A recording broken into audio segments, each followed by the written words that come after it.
일본 반도체 산업이 발칵 뒤집혔습니다. 세계 1위였던 일본이 한국 소재 없이는 단 하루도 버틸 수 없다는 충격적인 진실이 밝혀진 겁니다. 일본 8대 반도체 기업의 한국산 핵심 소재 의존도가 무려 92%입니다.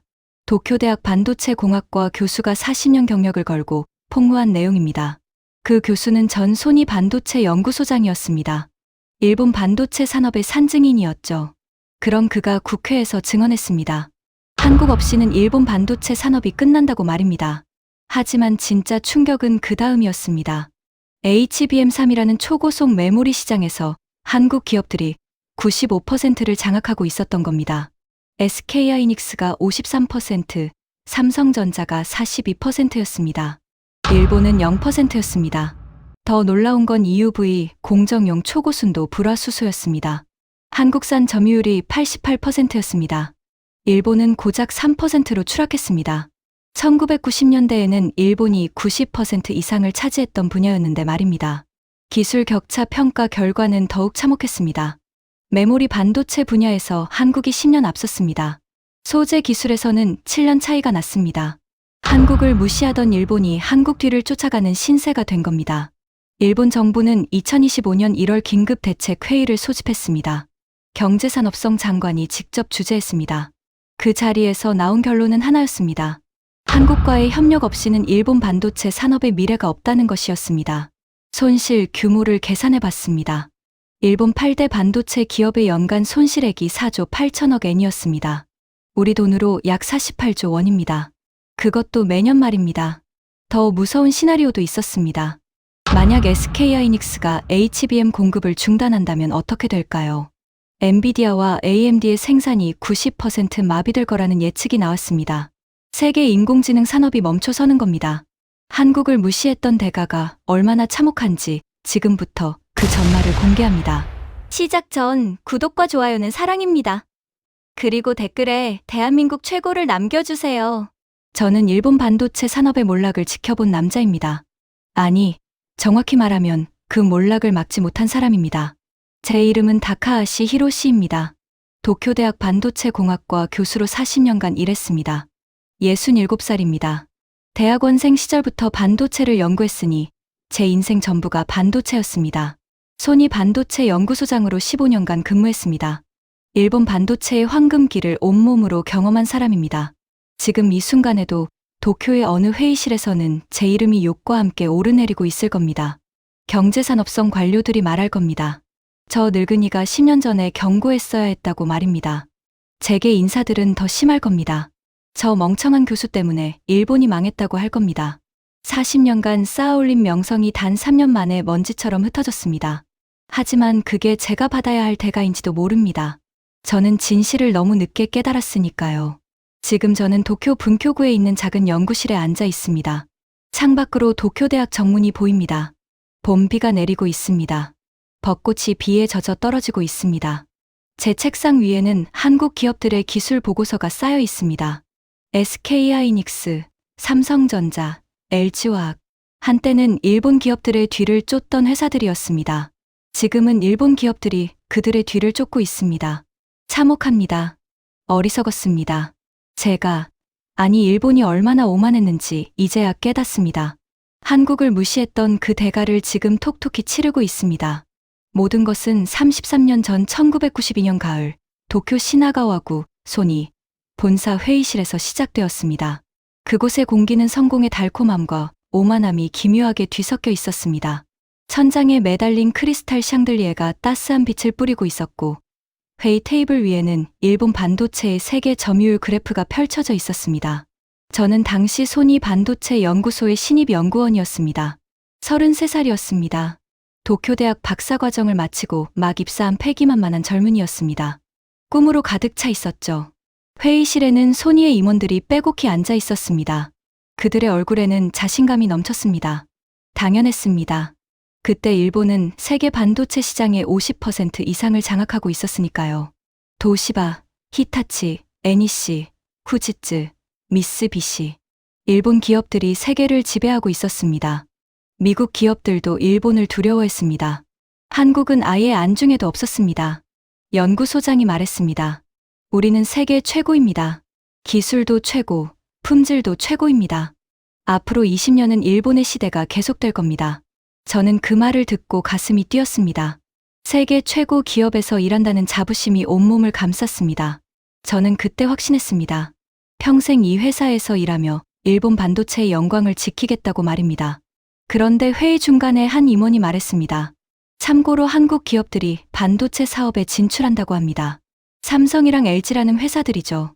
회의실에 웃음이 번졌습니다. 누군가 말했습니다. 한국이요? 그 나라가 반도체를 만들 수 있을까요? 기술도 없는데 말입니다. 다른 사람이 거들었습니다. 걱정 마세요. 10년 뒤에도 그들은 우리 발끝에도 못 미칠 겁니다. 반도체는 장난이 아닙니다. 수십 년의 기술 축적이 필요한 분야거든요. 연구소장이 고개를 끄덕였습니다. 맞습니다. 한국 기업들이 우리를 따라잡으려면 최소 30년은 걸릴 겁니다. 그때쯤이면 우리는 더 앞서 있겠죠. 저는 그 말에 동의했습니다. 한국 기업들을 무시한 게 아니었습니다. 그냥 현실적인 판단이었습니다. 기술 격차가 너무 컸으니까요.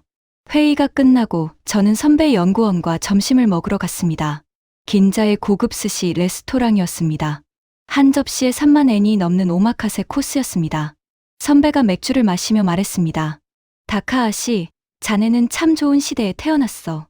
일본 반도체가 세계를 지배하는 시대 말이야. 저는 고개를 끄덕였습니다. 정말 그렇습니다. 감사한 일입니다. 선배가 계속 말했습니다. 한국 기업들 얘기 들었지? 걔네는 우리가 버린 구형 장비로 시작한대. 웃기지 않아?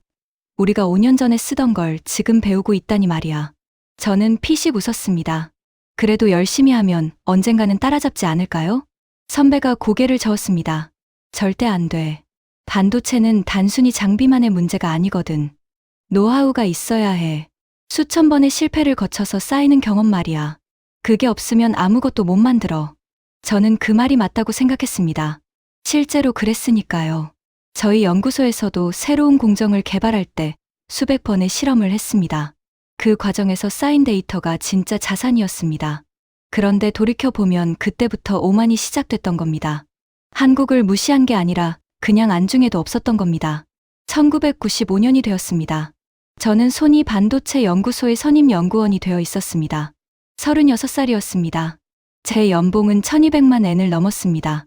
당시로서는 엄청난 금액이었습니다. 어느 날 연구소에 긴급회의 소집 공고가 붙었습니다. 주제는 한국 기업의 메모리 반도체 약진이었습니다. 삼성전자가 256메가 디램 개발에 성공했다는 뉴스가 나왔기 때문이었습니다. 회의실에 모인 연구원들은 약간 당황한 표정이었습니다. 예상보다 빠르다는 반응이었습니다. 하지만 크게 걱정하는 분위기는 아니었습니다. 연구소장이 말했습니다. 256메가는 우리도 이미 양산하고 있습니다. 그들이 우리를 따라온 건 맞지만 아직 격차는 2년 정도입니다. 문제없습니다. 누군가 물었습니다. 품질은 어떻습니까? 소장이 웃었습니다. 아직 멀었죠. 불량률이 우리보다 3배 높다고 합니다. 가격만 싸게 해서 팔고 있는 겁니다.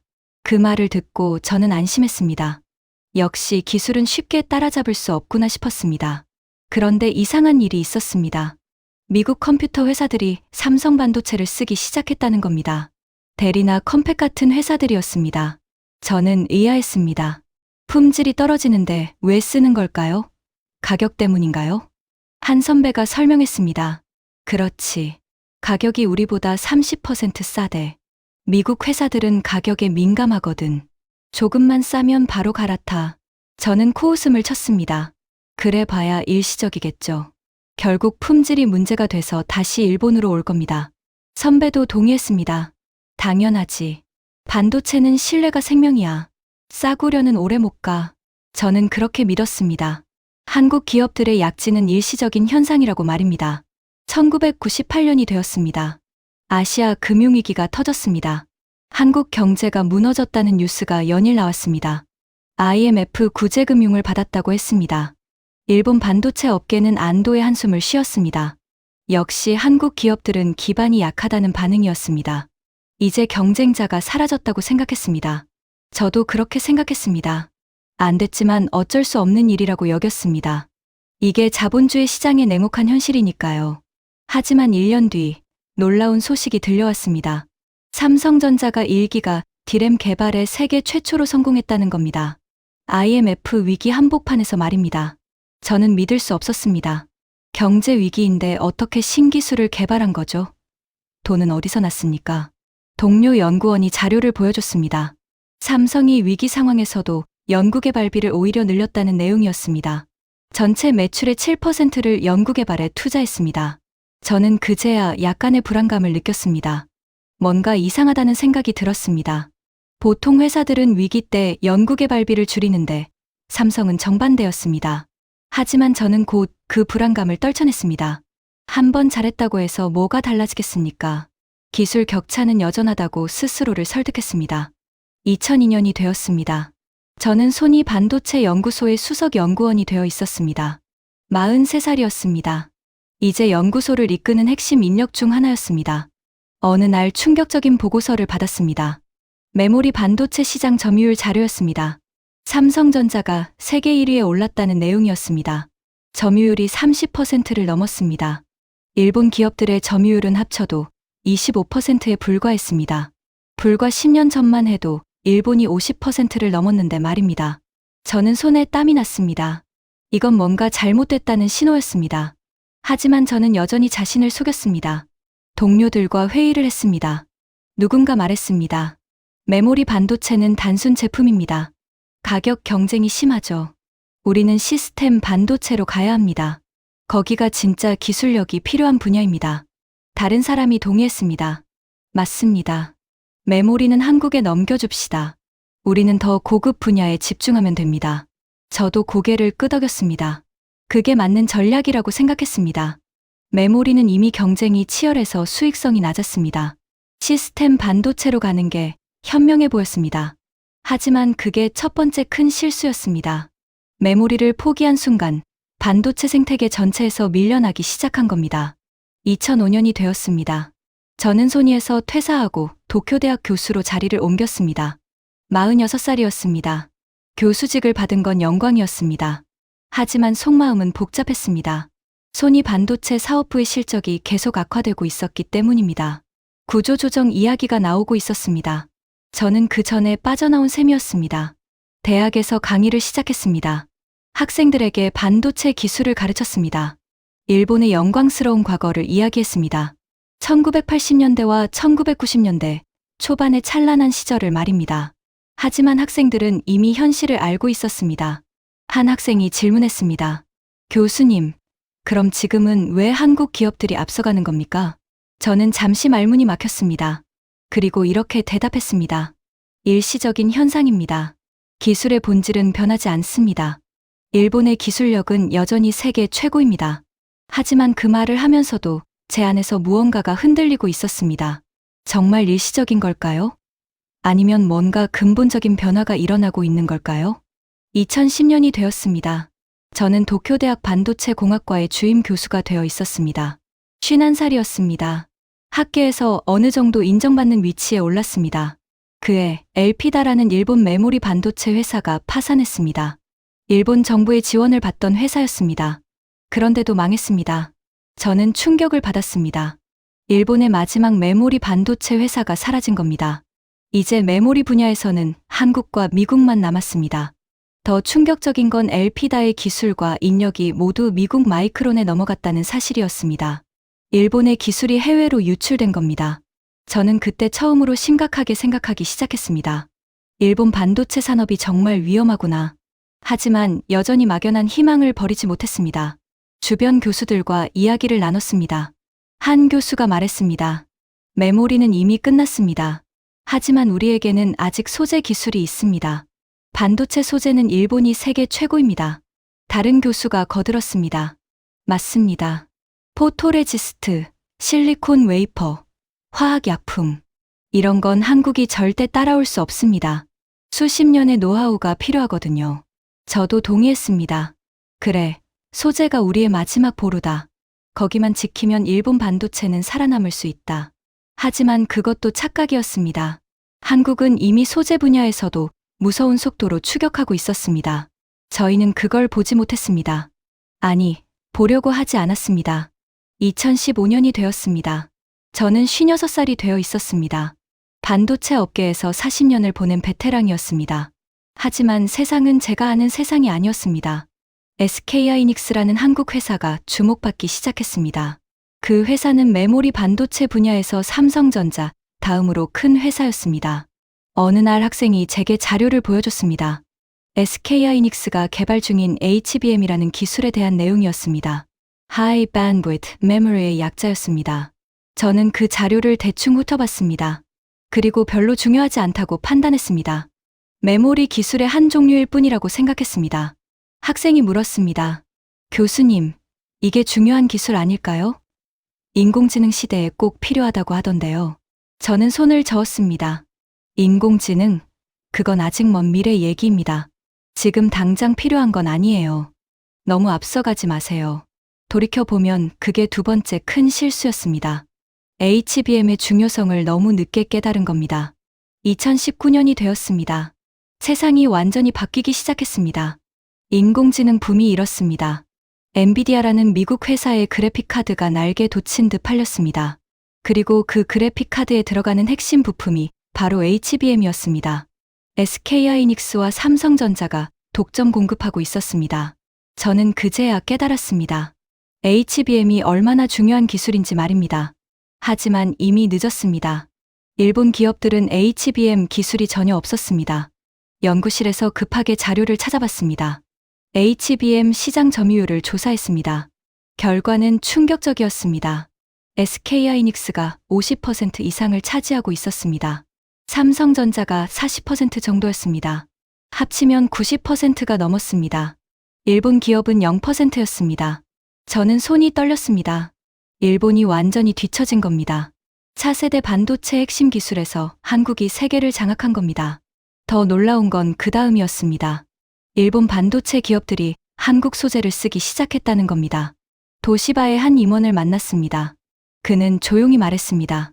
다카하시 교수님, 이제 우리도 한국산 소재를 쓸 수밖에 없습니다. 저는 믿을 수 없다는 표정을 지었습니다. 왜요? 일본 소재가 최고 아닙니까? 그가 고개를 저었습니다. 옛날 얘기입니다. 지금은 한국 소재 품질이 일본을 앞섰습니다. 가격도 20% 싸고요. 저는 할 말을 잃었습니다. 일본이 자랑하던 소재 기술마저 한국에 뒤처진 겁니다. 2022년이 되었습니다. 저는 63살이 되어 있었습니다. 정년이 얼마 남지 않았습니다. 하지만 마음은 불안했습니다. 그해 여름, 경제산업성에서 연락이 왔습니다. 반도체 정책 자문위원으로 와달라는 요청이었습니다. 일본 반도체 산업의 위기를 타개할 방안을 논의한다고 했습니다. 도쿄 가스미가세키에 있는 경제산업성 건물에 갔습니다. 12층 회의실이었습니다. 창밖으로 도쿄 시내가 한눈에 보였습니다. 회의실에는 정부 관료, 기업 임원, 교수들이 모여 있었습니다. 모두 심각한 표정이었습니다. 경제산업성 차관이 말했습니다. 현재 일본 반도체 산업의 세계 시장 점유율이 10% 아래로 떨어졌습니다. 1990년에는 50%가 넘었는데 말입니다. 한 관료가 자료를 펼쳤습니다. 메모리 반도체 시장 점유율이었습니다. 한국이 70% 이상을 차지하고 있었습니다. 삼성전자와 SK하이닉스 두 회사만으로 말입니다. 저는 자료를 보며 가슴이 답답했습니다. 30년 전만 해도 일본이 1위였는데 이제는 흔적도 없었습니다. 소니의 한 임원이 발언했습니다. 문제는 소재입니다. 우리가 자랑하던 반도체 소재마저 이제 한국에 의존하고 있습니다. 도시바 임원이 거들었습니다. 맞습니다. EUV 공정에 쓰이는 초고순도 불화수소는 거의 전량을 한국에서 수입하고 있습니다. 저는 손을 들고 물었습니다. 정확히 얼마나 의존하고 있습니까? 그가 대답했습니다. 88%입니다. 일본산은 고작 3%에 불과합니다. 회의실이 조용해졌습니다. 모두 충격을 받은 표정이었습니다. 불과 10년 전만 해도 일본이 90%를 장악하고 있던 분야였습니다. 다른 관료가 추가 자료를 보여줬습니다. RF 포토레지스트라는 소재였습니다. 이것도 한국산 점유율이 75%를 넘었습니다. 저는 눈을 의심했습니다. 포토레지스트는 일본의 전통적인 강점 분야였습니다. JSR, 도쿄웅화, 시네츠화학 같은 일본 기업들이 독점하다시피 했었습니다. 한 교수가 물었습니다. 어떻게 이렇게 된 겁니까? 소니 임원이 쓴 웃음을 지었습니다. 한국 기업들이 10년 넘게 투자했습니다. 삼성전자와 SK하이닉스가 소재 회사들을 키웠습니다. 장기 계약을 보장하면서 말입니다. 저는 고개를 끄덕였습니다. 한국은 생태계를 만든 겁니다. 반도체 제조사와 소재 회사가 함께 성장하는 구조를 말입니다. 일본은 어땠습니까? 각자 도생이었습니다. 반도체 회사는 반도체만, 소재 회사는 소재만 생각했습니다. 협력이 부족했습니다. 차관이 말했습니다. 가장 심각한 건 HBM입니다. 차세대 인공지능의 핵심인데 일본은 아예 기술이 없습니다. 한 임원이 덧붙였습니다. HBM3이라는 최신 제품은 SK하이닉스가 53%, 삼성이 42%를 차지합니다. 합치면 95%입니다. 저는 머리가 아팠습니다. 일본이 완전히 게임에서 밀려난 겁니다. 회의는 5시간 동안 계속됐습니다. 결론은 하나였습니다. 한국과의 협력 없이는 일본 반도체 산업의 미래가 없다는 것이었습니다. 저는 회의실을 나오며 창밖을 봤습니다. 도쿄의 빌딩 숲이 석양에 물들고 있었습니다. 아름다운 풍경이었습니다.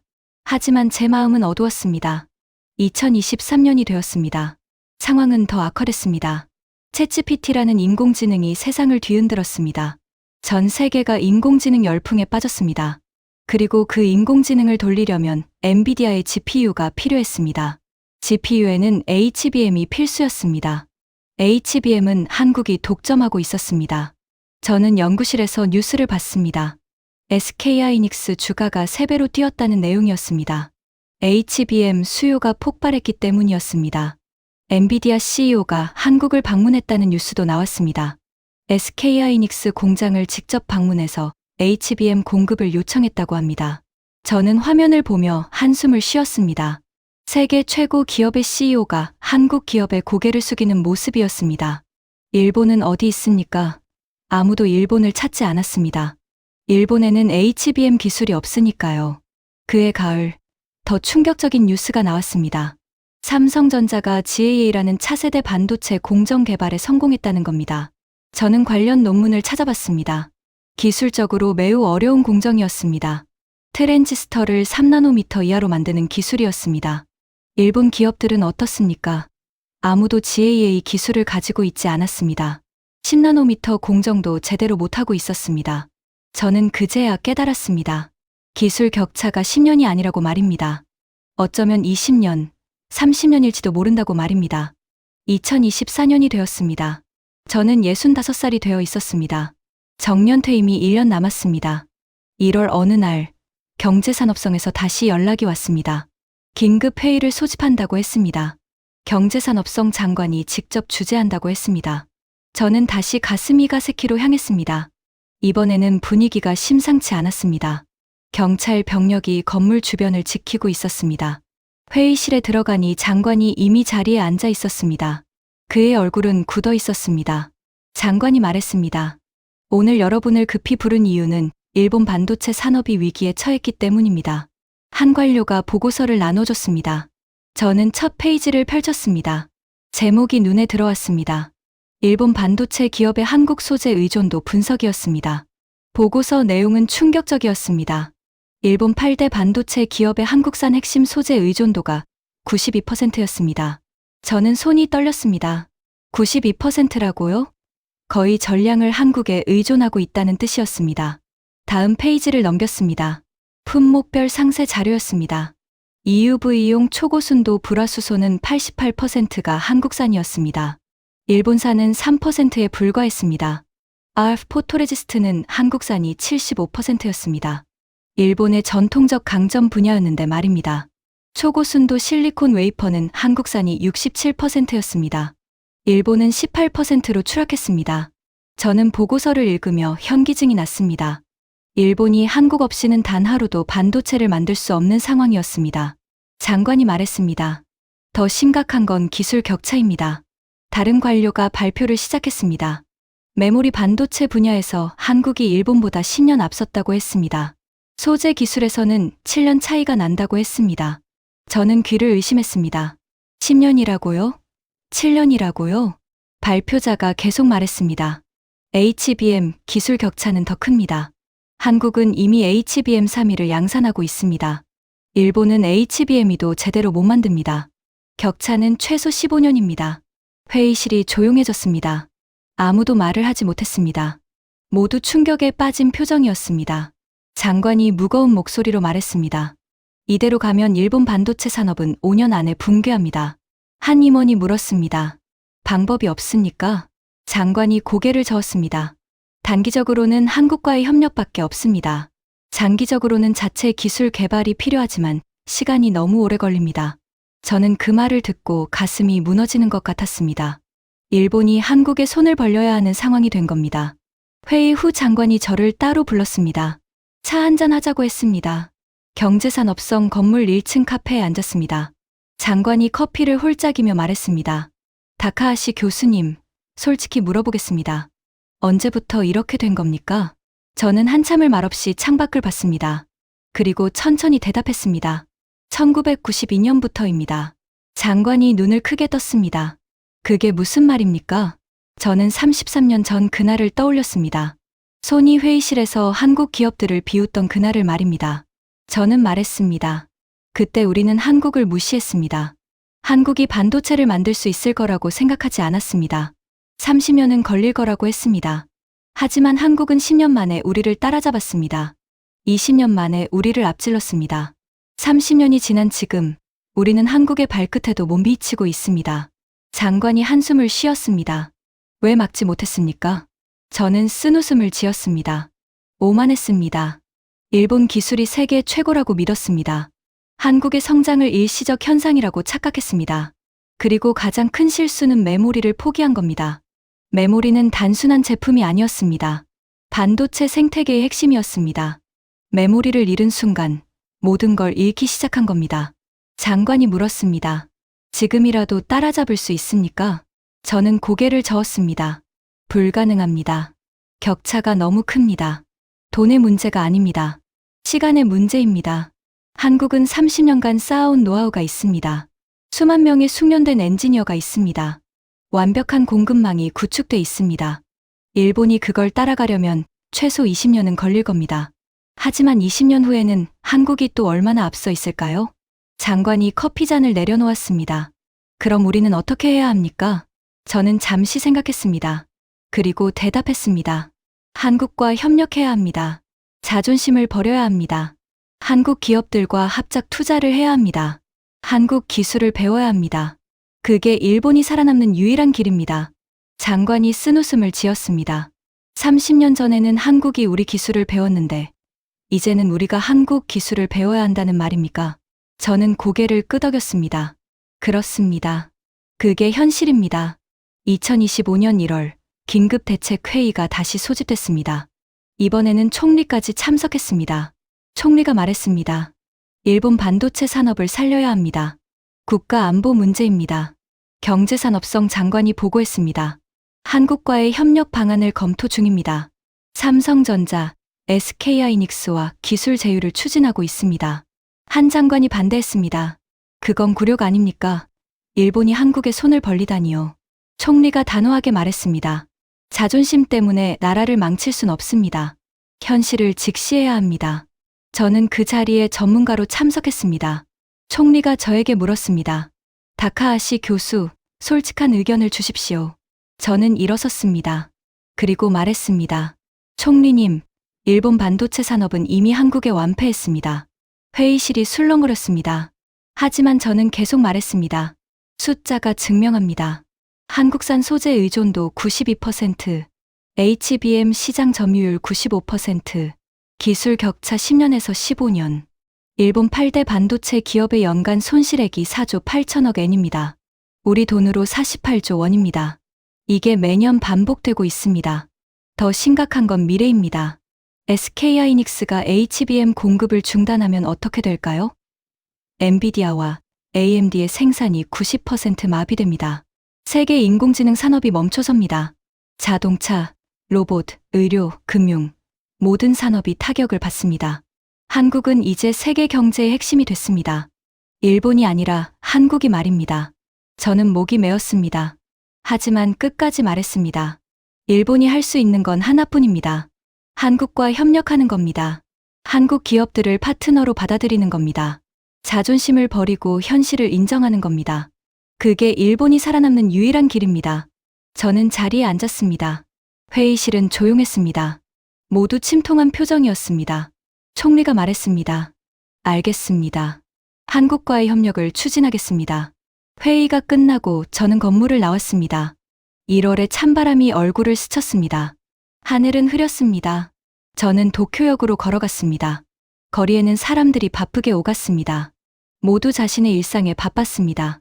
하지만 저는 알고 있었습니다. 일본이 얼마나 큰 위기에 처했는지 말입니다. 역대합실에서 커피를 샀습니다. 벤치에 앉아서 핸드폰을 꺼냈습니다. 뉴스를 검색했습니다. SK하이닉스 관련 기사가 보였습니다. HBM 내개발에 성공했다는 내용이었습니다. 또 한 단계 앞서간 겁니다. 저는 커피를 마시며 생각했습니다. 일본은 언제부터 이렇게 됐을까요? 1980년대만 해도 일본은 세계를 지배했습니다. 소니, 도시바, 히타치, NEC. 세계 10대 반도체 기업 중 6개가 일본 기업이었습니다. 지금은 어떻습니까? 10대 안에 일본 기업이 하나도 없습니다. 삼성전자와 SK하이닉스가 2위와 3위를 차지하고 있습니다. 저는 한숨을 쉬었습니다. 30년 만에 완전히 역전된 겁니다. 무엇이 잘못됐을까요? 기술력이 부족했습니까? 아닙니다. 일본의 기술은 여전히 훌륭합니다. 투자가 부족했습니까? 그것도 아닙니다. 일본 정부는 수조 엔을 쏟아부었습니다.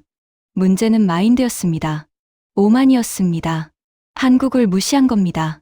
한국이 따라올 수 없다고 착각한 겁니다. 한국의 성장을 일시적 현상으로 여긴 겁니다. 그 오만이 일본을 망친 겁니다. 저는 커피잔을 쓰레기통에 버렸습니다. 그리고 다시 걷기 시작했습니다. 2025년 2월, 저는 마지막 강의를 했습니다. 정년 퇴임을 한 달 앞둔 시점이었습니다. 강의실에는 100명이 넘는 학생들이 앉아 있었습니다. 저는 단상에 올라갔습니다. 오늘은 일본 반도체 산업의 흥망성쇠에 대해 이야기하겠습니다. 저는 슬라이드를 넘겼습니다. 1980년대 일본의 영광이 담긴 사진들이 나왔습니다. 이것이 일본의 전성기였습니다. 세계를 지배하던 시절이었습니다. 다음 슬라이드를 넘겼습니다. 2025년 현재의 시장 점유율 그래프였습니다. 하지만 지금은 이렇습니다. 한국이 세계 1위입니다. 학생 한 명이 손을 들었습니다. 교수님, 왜 이렇게 됐습니까? 저는 잠시 망설였습니다. 그리고 솔직하게 대답했습니다. 우리가 오만했기 때문입니다. 한국을 무시했기 때문입니다. 1992년에 한국 기업들이 반도체에 진출했을 때 우리는 비웃었습니다. 30년은 걸릴 거라고 했습니다. 하지만 한국은 10년 만에 따라잡았습니다. 우리가 웃고 있을 때 한국은 피땀 흘려 노력했습니다. 우리가 과거의 영광에 취해 있을 때 한국은 미래를 준비했습니다. 결과는 명확합니다. 한국이 승리했습니다. 일본이 패배했습니다. 다른 학생이 물었습니다. 지금이라도 만회할 수 있습니까? 저는 고개를 저었습니다. 어렵습니다. 격차가 너무 큽니다. 하지만 불가능하지는 않습니다. 조건이 있습니다. 첫째, 오만을 버려야 합니다. 일본이 최고라는 착각에서 벗어나야 합니다. 둘째, 한국에서 배워야 합니다. 한국 기업들의 전략을 연구해야 합니다. 셋째, 장기적으로 투자해야 합니다. 단기 이익에 연연하지 말아야 합니다. 넷째, 생태계를 만들어야 합니다. 반도체 회사와 소재 회사가 함께 성장해야 합니다. 다섯째, 인재를 키워야 합니다. 여러분 같은 젊은이들이 희망입니다. 저는 학생들을 둘러봤습니다. 젊은 얼굴들이 진지하게 저를 보고 있었습니다. 여러분은 제 세대의 실수를 반복하지 마십시오. 한국을 무시하지 마십시오. 한국은 이미 세계 최고입니다. 한국에서 배우십시오. 자존심 때문에 배움의 기회를 놓치지 마십시오. 그리고 일본을 다시 일으키십시오. 여러분이 마지막 희망입니다. 강의를 마치고 연구실로 돌아왔습니다. 책상 위에는 33년간 모은 자료들이 쌓여 있었습니다. 저는 서랍을 열었습니다.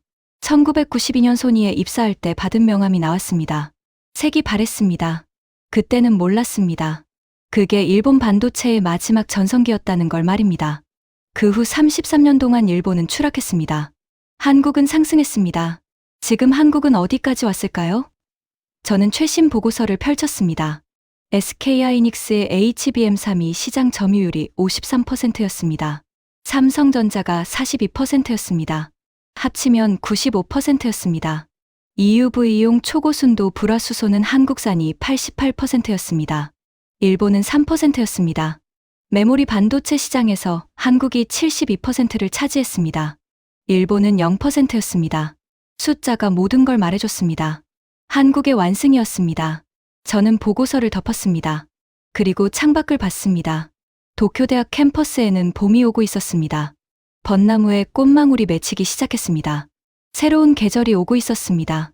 하지만 일본 반도체 산업에는 봄이 올까요? 잘 모르겠습니다. 하지만 한 가지는 확실합니다. 한국 없이는 일본 반도체 산업의 미래가 없다는 것입니다. 3월 어느 날, 제게 이메일이 왔습니다. SK하이닉스 연구소에서 보낸 거였습니다. 일본 대학들과 공동 연구를 제안한다는 내용이었습니다. HBM 기술 교육 프로그램을 운영하겠다고 했습니다. 저는 이메일을 읽으며 복잡한 감정이 들었습니다. 30년 전에는 일본이 한국에 기술을 가르쳤습니다. 지금은 한국이 일본에 기술을 가르치겠다고 합니다. 완전히 역전된 겁니다. 저는 회신 버튼을 눌렀습니다. 그리고 타이핑을 시작했습니다. 감사합니다. 흔쾌히 참여하겠습니다. 자존심을 버리기로 했습니다. 한국에서 배우기로 했습니다. 그게 일본이 살아남는 길이니까요. 4월, 저는 정년 퇴임을 했습니다. 40년간의 교수 생활이 끝났습니다. 퇴임식에서 마지막 인사를 했습니다. 저는 일본 반도체의 흥망성쇠를 모두 목격한 사람입니다. 영광의 시절도 봤습니다. 몰락의 과정도 봤습니다. 그리고 깨달았습니다. 오만이 얼마나 무서운지 말입니다. 우리는 한국을 무시했습니다. 그 대가를 톡톡히 치르고 있습니다. 후배 교수님들과 학생 여러분께 당부드립니다. 한국을 배우십시오. 한국의 성공에서 교훈을 얻으십시오. 그리고 일본을 다시 일으키십시오. 퇴임식을 마치고 연구실을 정리했습니다. 40년간 모은 자료들을 박스에 담았습니다. 마지막으로 연구실 문을 닫았습니다. 복도를 걸었습니다. 캠퍼스를 나왔습니다. 정문을 나서며 뒤를 돌아봤습니다. 도쿄대학 건물이 석양에 물들어 있었습니다. 아름다웠습니다. 하지만 마음은 무거웠습니다. 지금 저는 도쿄 교외의 작은 집에서 살고 있습니다. 매일 아침 산책을 하며 뉴스를 듣습니다. 한국 반도체 관련 소식이 나올 때마다 가슴이 아픕니다. 얼마 전에는 이런 뉴스가 나왔습니다. SK하이닉스가 HBM 내개발 완료, 2026년 양산 예정. 한국이 또 한 걸음 앞서갔습니다. 일본 없이 말입니다. 아니, 일본이 없었기 때문에 더 빠르게 발전했는지도 모릅니다. 저는 요즘 매일 아침 정원을 가꾸며 생각합니다. 첫 번째 깨달음. 오만은 패망의 시작입니다. 우리는 한국을 무시했습니다. 한국이 우리를 따라잡을 수 없다고 믿었습니다. 하지만 한국은 10년 만에 따라잡았고 20년 만에 앞질렀습니다. 오만이 우리 눈을 멀게 한 겁니다. 두 번째 깨달음. 과거의 영광은 미래를 보장하지 않습니다. 일본은 1980년대의 성공에 취했습니다. 우리가 최고라고 믿었습니다. 하지만 세상은 변했습니다. 과거에 안주한 자는 미래에서 도태됩니다. 세 번째 깨달음. 진정한 경쟁력은 끊임없는 혁신에서 나옵니다. 한국은 멈추지 않았습니다. 메모리를 정복하고 소재로 갔습니다. HBM을 개발하고 AI 시대를 준비했습니다. 우리가 쉬는 동안 한국은 달렸습니다. 네 번째 깨달음. 생태계가 전부입니다. 한국은 반도체 회사와 소재 회사가 함께 성장하는 구조를 만들었습니다. 장기 계약으로 서로를 키웠습니다. 일본은 각자 도생했습니다. 그 차이가 결과를 만들었습니다. 그리고 가장 중요한 깨달음. 겸손이 생존의 조건입니다. 자존심을 버리고 현실을 인정해야 합니다. 한국에서 배워야 합니다. 그게 일본이 다시 일어서는 유일한 길입니다. 한국은 처음 생각했던 것과 달랐습니다. 한국은 을이 아니었습니다. 한국은 끈기의 나라였습니다. 한국은 모방자가 아니었습니다. 한국은 혁신가였습니다. 한국은 따라오는 자가 아니었습니다. 한국은 앞서가는 자였습니다. 저는 이제 인정합니다. 한국이 세계 최고라는 걸 말입니다. 얼마 전 손자가 집에 왔습니다. 대학교 2학년입니다. 전자공학을 전공합니다. 손자가 물었습니다.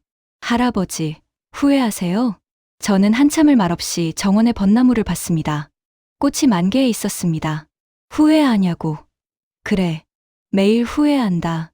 1992년으로 돌아갈 수 있다면 저는 손이 회의실에서 일어서서 말했을 겁니다. 한국을 무시하지 마십시오. 한국을 연구하십시오. 한국과 협력하십시오.